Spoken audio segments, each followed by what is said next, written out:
मुंबई में मैंने एक व्यक्ति के घर ठहरा, उनका दीक्षा दे दीजिए कुछ। मैंने देख लीजिए दीक्षा देने के बाद में बड़ी तकलीफ होगी, तो मैं बिल्कुल पहाड़ों से जोड़ना पड़ेगा। उनका बस हमने निश्चय कर लिया, बस अब आप दीक्षा दे दीजिए। मैंने कभी भगवान कपड़े पहनने पड़े। उन्होंने गुरु जी बस निश्चय कर लिया, निश्चय कर लिया, आप क्यों घबरा रहे? अब आप घबरा रहे, हम नहीं घबरा रहे। मैंने उसको दीक्षा दे दी, गले में कंठी पहना दिए, भगवान कपड़े पहना दिए और भगवान तैमल भगवान कुर्ता ऊपर पहन उसमें जब संन्यास दीक्षा देता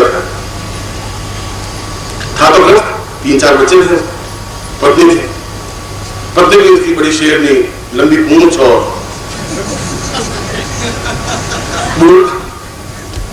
मूर्ति ऐसी लगती जैसे बस वो एक ही बात कच्चा चबा डालू। मैंने कहा कभी कभी सेक के भी खाया कर, ये तो जो को तुम्हारे हिस्से में आ गए वो आ ही गए। तो उसको दीक्षा पत्नी ने और कहा कि देख लीजिए, अब आपने ऐसा निश्चय कर लिया तो देख लीजिए।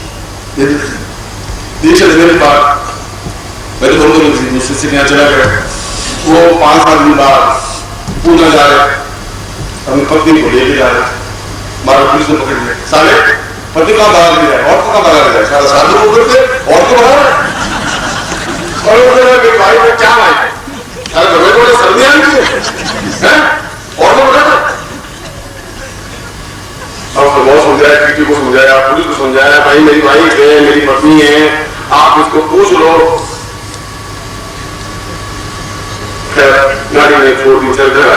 कराते हुए फोन किया, गुरुजी आपका मुताबिक क्या हुआ? अभी बसों को दीक्षा दी है, रेडियो से आराम क्या हुआ? मैं घर पहुंचा, गुरुजी बहुत गड़बड़ हुई, आप भगवान कपड़े उठवा दीजिए, ये सब गड़बड़ कर रहे हैं। हमने कपड़े पहन लिया, आज तो बड़ा बस पुलिस के 100 रुपए का नोट देती बचे, कहा कि और को बता के कहाँ ले जाएगा। तो आप ऐसा करिए गुरुजी कि किसको भी दीक्षा दे दीजिए। मुझे तो मैं काम नहीं करता, दीक्षा लेकर काम करता हूँ, पूछ रहे इसको। उनका महाराज ये गाड़ी में तो बड़ी फजीती होगी, बड़ा मुश्किल होकर सारा साधु होकर के और उसको बता रहा। तो पत्नी को तुम भी दीक्षा दे, पत्नी को दीक्षा दे दी, उसको भगवान कपड़े पहना दिए। पति पति दोनों भगवान कपड़े पहने हुए, फिर 2 दिन बाद पूजा तो जाने वो बेचारा पत्नी को लेकर के, बच्चों को लेकर के गाड़ी में उधर सीधा पकड़ा, दोनों बच्चे बनाने का काम करते रहते। फिर जोड़ी में क्या क्या था और सारे और भी साथ में। अच्छा तुम्हारा है? अच्छा। और उसने कहा कि ऐसा कुछ नहीं है भाई, मैं गुरुजी ने दीक्षा दी है। कौन गुरुजी होता है? गुरुजी क्या है? ये बच्चों को छोड़। उसके बाद से मैं कपड़े बना दूंगा, मैं कहीं बड़ी फजीती होती है। ऊपर के कपड़े पहनाने से उसकी नहीं मिल सकती। ये जरूरी है कि आपका शरीर, अपना मन, अंदर का चिंतन, आपके विचार अपने आप में पवित्र। भगवान का मतलब है पवित्र होना। भगवान का मतलब है कि आपका किसी से कोई राग द्वेष नहीं है, किसी से राग लपेट नहीं है। भगवान का तात्पर्य है कि आप निर्मल है, आपका चित्त निर्मल है, आपका शरीर निर्मल है, पवित्र है, दिव्य है। न आप मायाग्रस्त है, न मोहग्रस्त है। जब माया मोह से परे हटने की क्रिया है वो भगवान है। और यह रीढ़ बीज की साधना भी अपने आप में बिल्कुल निर्मल चित्त से होकर करने की जरूरत है। इसलिए उस सूत्र में कहा गया है कि जब मन एकाग्र हो जाए, जब पूर्णता से मन एकाग्र हो तो स्वर्ण पात्र को स्थापन करे। स्वर्ण पात्र का मतलब कुछ सोने का बर्तन नहीं, या स्वर्ण का मतलब तो सोना है, मगर उस स्वर्ण पात्र को कहा है कि जो समुद्र है वो समुद्र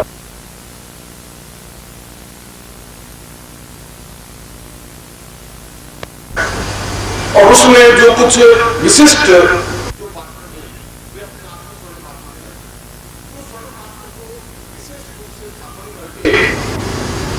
विशेष मंत्रों के साथ, मैं शब्द विशेष क्यों बात है, विशेष रूप से स्थापन करके उस स्वर्ण पात्र को या शंख को एक विशेष तरीके से स्थापन किया जाता है।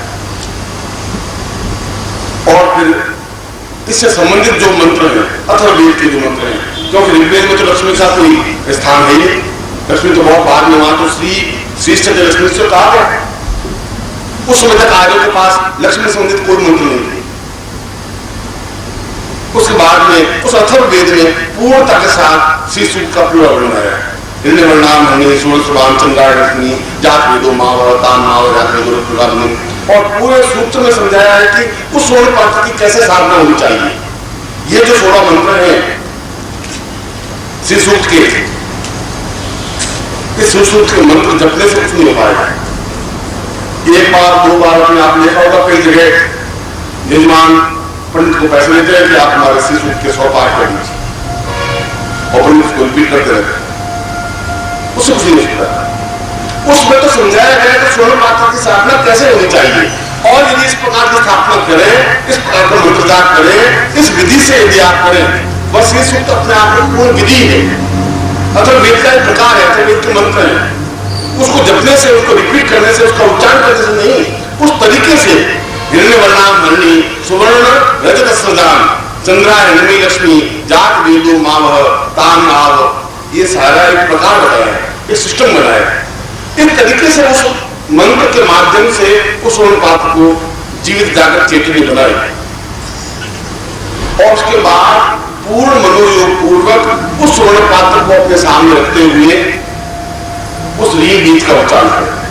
देखिए, रीम बीज की साधना का एक पूरा वर्तुल बनाया है। ऐसा नहीं कि रीम बीज का उच्चारण 10 लाख मंत्र जाप करो, ऐसा शास्त्र में उस पंडितों को भेज दे नहीं समझाया, उस पुराण में इसका उल्लेख नहीं है। नारद सूत्र में ये नहीं बताया कि तुम 5 लाख मंत्र जाप करो, उसने कहा कि ये प्रक्रिया है, इस प्रक्रिया के माध्यम से साधना को संपन्न करनी चाहिए। और यदि कोई भी साधना, जगदम्बा की साधना करे तो सबसे पहले लक्ष्मी साधना संपन्न करे। इसलिए लक्ष्मी साधना संपन्न करे क्योंकि वो जीवन का आधार है। आज 10,000 साल पहले भी था, आज भी है, 10,000 साल बाद भी होगा। क्योंकि जब घर में संपन्नता होगी, जब घर में श्रेष्ठता होगी, जब तो आपके घर में साधु आ सकेगा, सन्यासी आ सकेगा, योगी आ सकेगा, मेहमान आ सकेगा, उनके आगमन कर सकेंगे, मंदिर बना सकेंगे, मंदिर जा सकेंगे, और जीवन का एक आनंद, जीवन का एक सुख, जीवन का ऐश्वर्य प्राप्त कर सकेंगे। और ये तब हो सकता है जब आपके पास श्री साधना संपन्न हो। और इसीलिए लक्ष्मी की साधना करना है, लक्ष्मी की आरती बोलना या लक्ष्मी को मंत्र उच्चारण करने से साधना का क्रम कहीं स्पष्ट नहीं है, कहीं पर ऐसा लिखा हुआ नहीं है। ये मैंने बहुत बार में पंडितों के द्वारा एक बनाया हुआ एक तस्वीर, एक चित्र है, एक सिस्टम है, उन्होंने इसके मंत्र बना दिए। श्रेष्ठ लक्ष्मी स्मृतियां महोरात्रे पासे नक्षत्राणी जाकर लक्ष्मी खाना अन्न खाना सब लोगों को खाना, ये मंत्र है लक्ष्मी का। जितने पंडित हैं पूरे भारतवर्ष के इसी मंत्र का पूरी रात उच्चारण करते हैं दीपावली की रात को। मगर कभी इस बात को कैसा देखा कि इस मंत्र का उच्चारण क्यों, इसमें लिखा क्या है? उस मंत्र में तो लिखा है कि हम उस रीम बीज की साधना संपन्न करते हुए लक्ष्मी को प्राप्त करें, जिससे कि हमारे जीवन में अन्न धन ऐश्वर्य भोग विलास सुख और सौभाग्य प्राप्त हो। इसका अर्थ ये है। अब इसमें तो उस मंत्र को 1000 बार बोलने से तो लक्ष्मी प्राप्त नहीं हो सकती, क्योंकि लक्ष्मी का बीज ही नहीं है इसमें। और यदि आप अपने घर में जाकर पंडित को पूछें कि लक्ष्मी का मंत्र कौन सा है, तो वो सीधा सीधे लक्ष्मी से ही बोलेगा, आपकी दीपावली इसी मंत्र से पूरी करवाएगा।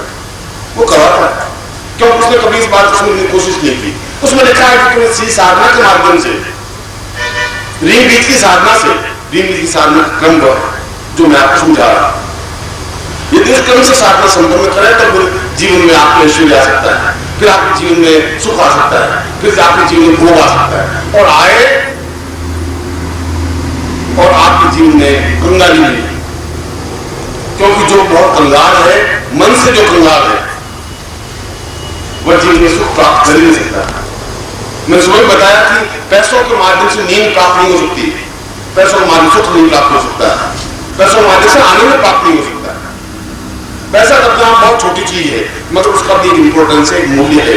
इसलिए उसमें ऐसे कई लोग हैं जो पैसे को भींच करके लक्ष्मी आई घर में और उसको बंद करके रख देते हैं, वो सांस ले नहीं सकती और बाकी मर जाती है, जिंदगी भर उसके बाद तिजोरी बंद हो जाती है। वह जीवन का भोग नहीं है। जीवन का ऐश्वर्य है कि हम उस साधना को संपन्न करें। प्रवाह है, प्रवाह है, प्रवाह बढ़े। जहां प्रवाह रुका वो पानी गंदा हो जाता है। जहां लक्ष्मी रुक जाती है वहां अपने आप में एक दुर्भिक्ष आ जाता है, एक कंगाली आ जाती है। एक जीवन में चिंता, एक जीवन में अभाव आ जाते हैं। तो जीवन का एक क्रम, जीवन का एक आनंद, जीवन की उपलब्धि प्राप्त होनी चाहिए। लक्ष्मी दिवस है, इसलिए मैंने आप स्वर्ण पात्र के बारे में समझाया था, ऋण बीज के बारे में। इसके 2 क्रम होंगे। पहला क्रम में कल स्वर्ण पात्र की साधना संपन्न करवाऊंगा। सुबह प्रवचन तो 11 बजे होगा और सुबह आप बिल्कुल स्नान करके सुबह पवित्र होकर के अपने आसन पर बैठे रहे। जैसा कि मैंने बताया कि ओम की ध्वनि करके जो मंत्र आपको बताया है, इस मंत्र का 5 बार मंत्र जाप करें।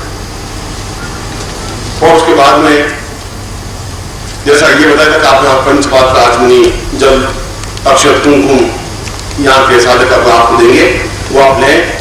और फिर गुरु मंत्र जाप हो आपका, फिर नारायण मंत्र जाप हो, और फिर 9:30-10 बजे में आप उस मुहूर्त में स्वर्ण पात्र की साधना संपन्न करवाऊंगा, जो कि एक महत्वपूर्ण साधना क्रम होगा। और फिर उसके बाद आपका प्रवचन होगा। मैं समझता हूँ कि कल का ये पूजन क्रम और कल का प्रवचन, क्योंकि उस स्वर्ण पात्र की स्थापना के बाद में किस प्रकार से उस साधना को क्रम देना है, किस प्रकार से आगे उसको निरंतर करना है।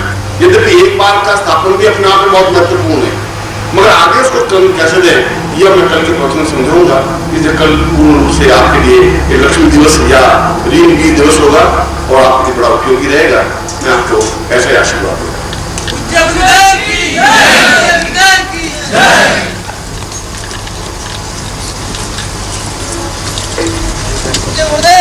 जय।